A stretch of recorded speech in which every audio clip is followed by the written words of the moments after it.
Welcome to the Get Real with King Arthur show.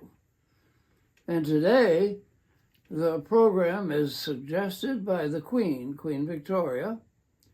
And so she wants to talk about the program or term legacy. So I said, well, that's your idea. You'll have to interview me about it and see what comes out. So, anyhow. So part of the questions. I'll take it from here, Art. I'll take it from here. Okay, she can take it from here. So the reason I wanted to do this video is because you just turned 94. Happy birthday from everyone, by the way. Thank you. And I think it's a big feat, and I think that it's not just because you're 94. But it's because of the impact that you've made all 94 years, I feel like. And it seems like you've really lived your life with a lot of purpose and intention. So I wanted to interview you because a lot of us are young or halfway through our life. And, I think it's important that we begin to think about what we're leaving behind. So kind of to just start it off, what is what do you feel like? Well, first of all, how would you define legacy? What does that mean to you? That was your idea. I know, but I'm asking you what you think. Well, I guess it's something that you did or whatever, your influence that has been passed on to others. Yeah. Longfellow wrote that poem, the Psalm of Life, we all know. Lives of great men all remind us we can make our lives sublime, and departing, leave behind us footprints in the sands of time. Well, that's so common that it has almost become trite, but it's good nevertheless. Yeah. What do you think? Do you feel like you've left a legacy? Do you feel like you have? I believe I've had an influence. How far? Maybe it's just like in the sands of time. They don't last long in sands. Or maybe it's both good and bad. I was like the book The Rector of Justin by Louis Auchincloss. And it's based on an actual headmaster in New England who was very famous and well spoken of. And in the novel, this person who kind of represents the real headmaster is asked, well, what do you think you've done in the world that's good? He said, I believe I helped a few students. Kind of a shock. Yeah. And so, unfortunately, when I look back over my years of teaching and whatnot, I also think of the little line in the poem, would have, could have, should have. I could have done better. But would have, could have, should have. And so, too late now. How would you describe the legacy you've left? Well, I have a grand passion, and we'll get into that. I believe in liberal arts Christian education. That's my whatever goal, bright star in my life. And I believe that I have, for some, helped them to realize and experience also what I so wonderfully have experienced. These two things,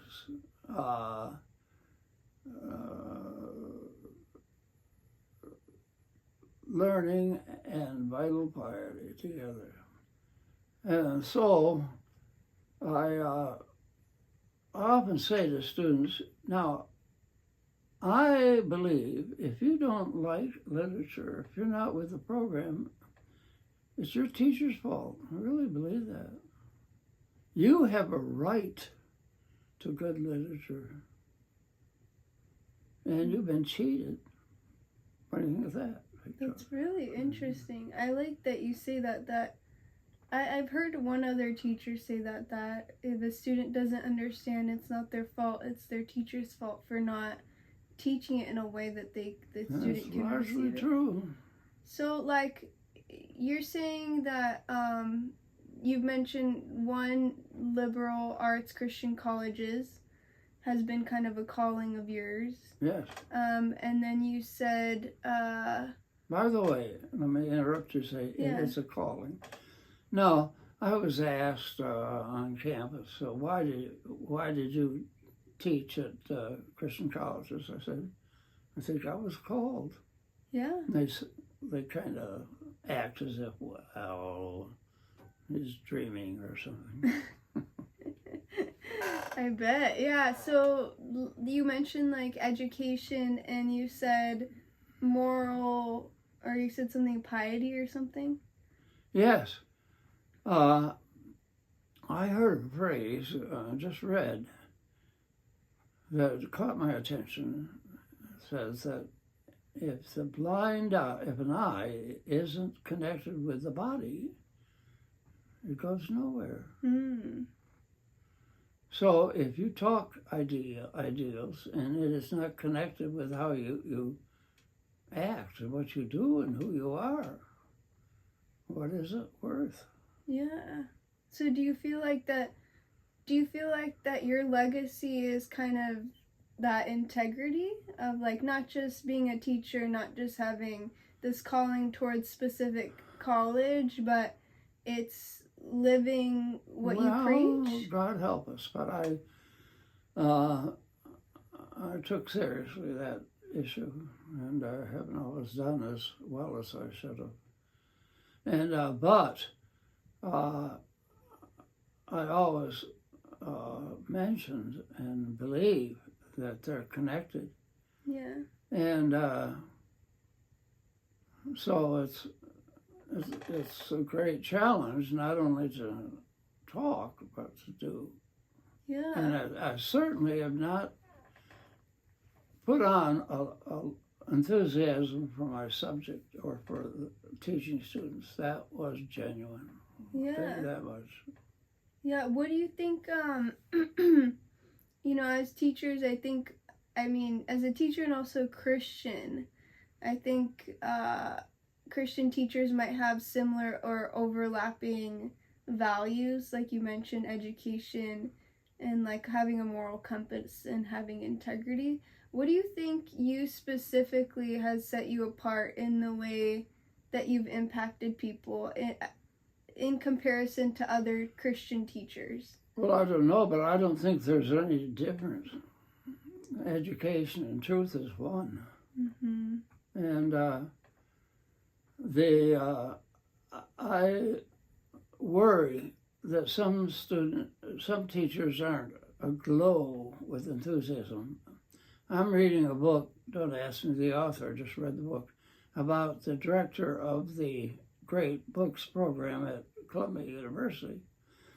And he said that the teacher should be aglow with the subject. So as he's walking across campus, he's just all burning with excitement about what he's going to teach. Yeah, that's good, Art. And I feel like you do that with literature. I hope so. Yeah. And yeah, go ahead. Well, I don't know. I was gonna ask you, like, is there someone in your life that you kind of looked for inspiration, the legacy they have left, an impact on you? Well, certainly the main one was wrote a book about her, Bertha Monroe, at Eastern Nazarene College.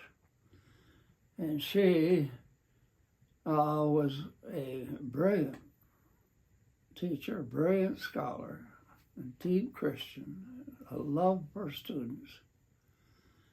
And I just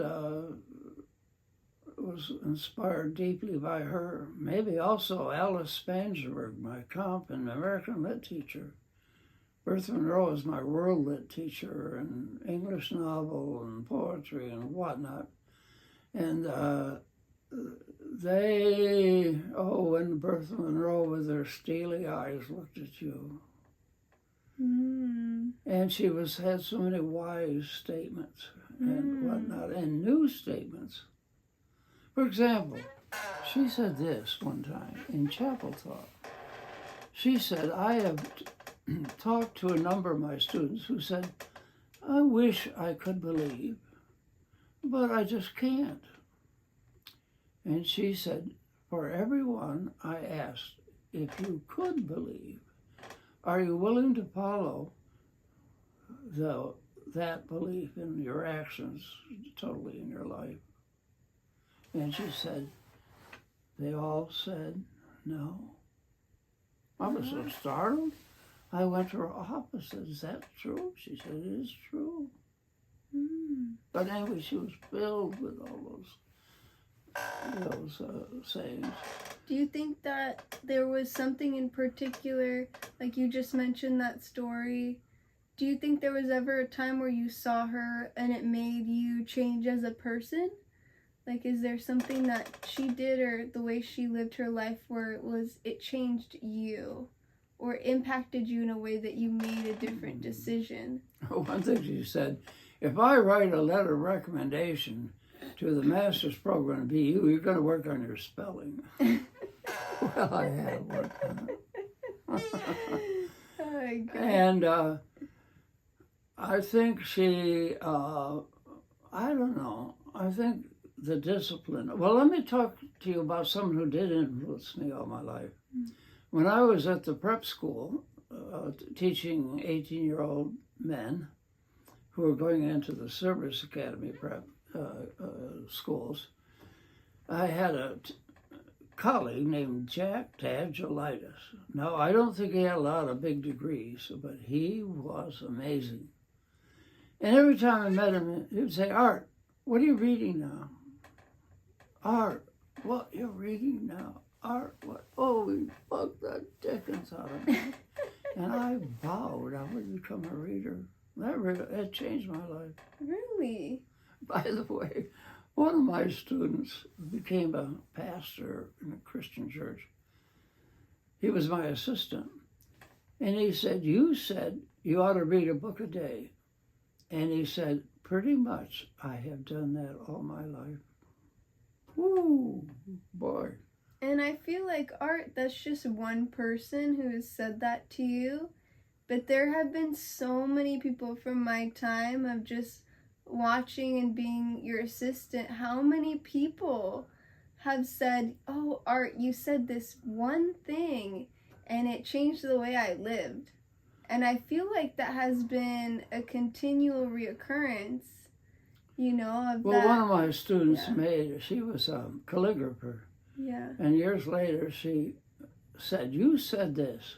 Yeah. I will not offer to God that which costs me nothing. Yeah. And she did a beautiful plaque. That's incredible. That. Anyway, I don't remember saying that. Well, I think too, like, even for me, watching you live your life just in like the simple everyday, I think the legacy that I think you have left is definitely integrity. Like, I think you have inspiring integrity, genuinely. I think you really, in the little things, in the big things, you're the same. You're consistent in your way of being. Well, there's one thing I think that I have integrity about. I don't lie to myself about myself. That's amazing, Art. Yeah, Can you explain that a little bit? Explain that a little bit. What? Explain that a little bit. I am well aware of my shortcomings. Yeah. And I like what Alexander Pope said, and your defects to know, make use of every friend and every foe. And I had a colleague say to me once, "You lied." I was so shocked. I have never been accused of lying, except one other time when someone accused me of taking away their swim things. I said, well, he found out that he had it all along. But I was stunned. Yeah. He said I lied. Yeah. Anyway, wow. Wow. So, I think my next question is, there's a lot of young people and people that still have a lot of time left on their life.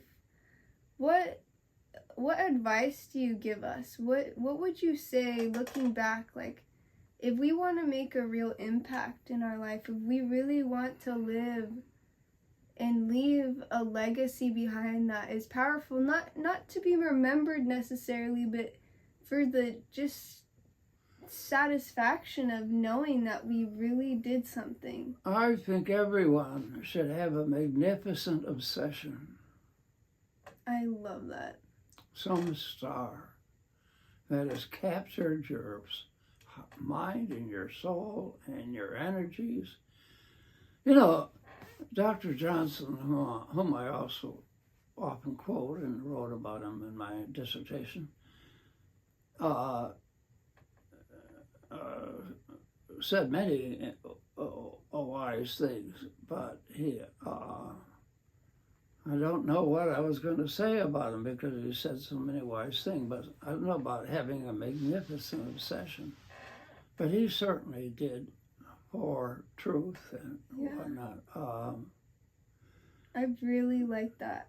I really like that. One time he was in the library, maybe it was the great library in Britain, in London, and they said, "The king wants to see you, George III." Mm-hmm. And so the king came up to him, and I don't know, I think Johnson bowed or whatnot. He said, "Sir, I think you should write more." Mm-hmm. Well, Johnson said, "Oh, Your Honor, I've written a lot. I don't think I need to write more." And the king said, "If your writing hadn't been so good, I would agree with you." Mm. And so they said, "Well, what do you think about that, Dr. Johnson?" He said, "The king said it, so I'll go with it." Well, I have a couple more questions for you. The second to last question I have is, you're a Christian, you worked at Christian colleges. What does Jesus have to do with any of this legacy stuff? Like, what's his part in all of this in leaving a legacy? How has Jesus been part of your legacy, and how can he be part of ours? Or what does it even mean to have Jesus in legacy? Well, there's a great question we all have to face, and that's about the will. And his lesson is surrender the will to God. And that's what the life of Jesus was about. Yeah. Yeah. So he is the one he is the way, the truth, and the life. If you follow him, it's about surrender. And do you believe that's how we leave a legacy behind? Certainly. Yeah. And if we don't surrender, what do you think happens? It's dangerous. Yeah.